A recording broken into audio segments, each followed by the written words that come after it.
The folks at Can Dig It made their spoon-style door handle. It's designed to be welded into a steel door. We've made it where you can bolt it into a fiberglass door. We started off by cutting the door handle into an existing door, getting our shape on the outer door panel. Once we achieved our shape, then we made a mold off the door panel, so we wouldn't have to worry about any shrinkage down the road. Then we designed a retainer with our special epoxy and studs that are in there. So we have our stud plates in place, our retainer holding the door handle in. We also had to remove part of the door housing, but you can see how it functions. It opens and closes. And you're wondering, with the spoon door handle, you don't see a door lock.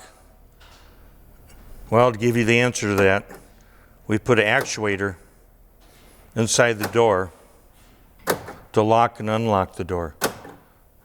Thanks for watching.